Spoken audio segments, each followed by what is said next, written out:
Oh, hello, yeah. Well, that was the weekend, wasn't it? Yes, it was. That was Saturday and Sunday. Yeah, that was intriguing, wasn't it? Yes. Well, anyway, whilst we await the rapture, that's going to be a great deal of fun on Tuesday, isn't it? I'm really looking forward to that. How are these Christians going to explain when they're not taken up? Oh, it's going to be so embarrassing. Anyway, leaving aside that, of course, yesterday was the, British government, recklessly, one might say. Well, I just did. Recognising state of Palestine, yes. Personally, I always thought that they had done. I thought that was sort of done and dusted about 30 years ago. Still, never mind, yeah. Anyway, the usual voices on the right were sort of melting down about that yesterday.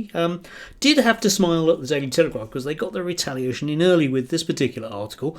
Nearly 9 out of 10 Britons do not back Starmer's Palestine recognition. Survey shows majority oppose PM's decision to impose no conditions. Yeah, which is one of those intriguing JP surveys that has no data behind it whatsoever. You're just presented with a whole bunch of answers to questions which we have no idea what the questions are. So, going on the company's website, you can't see anything about it at all. I imagine that at some stage today they'll actually sneak out the data and I'll have a look at it and we can see how laughable it is. But one is definitely reminded of certain BBC Two comedies about civil servants and manipulating data, because I'm sorry, but getting the numbers that they do for some of the things that they're suggesting, you have to basically ask a whole series of leading questions beforehand, like, given that Hamas are really appalling, would you support them? Would you support them, which is the same as recognising Palestine? Yeah, subtly different. Yeah, yes, the company is supposedly a decent one, but they are founded by three people with very, very, very, very, very close ties to the Theresa May as subsequent Conservative government. Just to put that in context, critics say the move will destroy Britain's leverage over both Israel and Hamas by removing the incentive for the terror group to release the remaining hostages from Gaza. Yes, you see, by recognising Palestine, what's going to happen, obviously, is it's going to make, the people of Gaza really worse off. Yes. Not quite sure how that's entirely possible, but in the Daily Telegraph and other newspapers, and indeed GB News and Spectator and all the rest of the View of the World, apparently if you're starving and being bombed, you might be, have itching powder down your pants or something. Very, very, very, I don't know, it's just sad, I think. It's just sad when you have to look at this inane propaganda. Talking of which, yesterday I did have to smile at, one of those in-depth, or two of them in fact, in-depth pieces, again in the Telegraph. We had this from Danny Kruger, why I defect. It is defected to reform. The case for conservatism has never been stronger. But my old party is no longer the one best place to make it. Yeah, and there's a photograph of him looking all relaxed because it's Sunday, and nothing says, old Etonian who's never had a proper job outside of politics in his life than a bloke who decides to dress down by not wearing a tie. Anyway, yeah, that's Danny Kruger. You can look him up on the web. As I say, archetypal posh kid, member of the Conservative Party. But the arguments he makes in this article are at best a bit iffy. Let's have a look, shall we? On one level, the decision was tactical, the result of a simple sequence of conclusions. Oh, well, that's good then. So long as you're being logical, we wouldn't want emotion to get into politics. The country desperately needs the change that only a centre-right government can bring. Leave that one hanging for the moment. The Conservative Party cannot possibly expect to win power at the next election, but Reform can. Reform are increasingly credible and serious, with a proven leader and a genuine intent to prepare properly for government.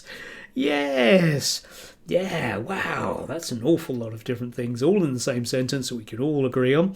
The duty of people on the centre right is to help reform win and ensure that if they win, they can actually succeed in bringing about the change that's needed. And of course, what he's had to do there is manage to jump through a whole bunch of hoops, many of which are labelled, but you were in government for 15 years, and apparently you weren't able to do anything then, but now you can.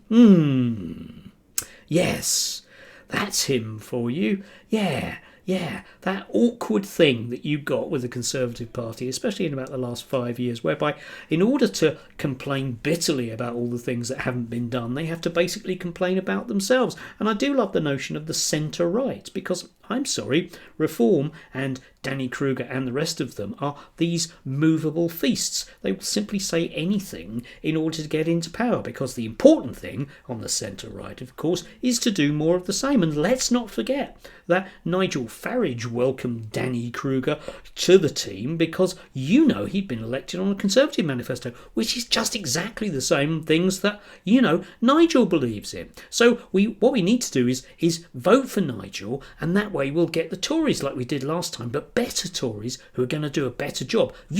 Like Theresa May, she was going to do a better job than Cameron, wasn't she? Yeah, she was going to be Margaret Thatcher. Remember that? Oh, yeah. And then she had to go because she couldn't do a better job because, she just wasn't proper enough. Yeah, we had to have that. It was Boris Johnson because he was going to do a really good job and you had to have him, didn't we? Yeah, really needed to. But then there were all those problems, weren't there? Boris wave and everything. So what we really need to do is have Liz Truss because she's just like Margaret Thatcher. Have to have her. Oh, yeah, just brilliant. Wasn't she brilliant? Very briefly. And then we had to get rid of her because she was apparently not entirely brilliant. And we had to have that nice Rishi Sunak. Yeah, he was brilliant, wasn't he? Not like Margaret Thatcher or just like Margaret Thatcher or who cares? Because anyway, it's obvious that he's on the way out. And now I'm expected to believe the same old tosh from the same old people, and that all of the things that they were trying to do last time but couldn't because they just couldn't because they were so useless, they now can do because they're definitely not useless.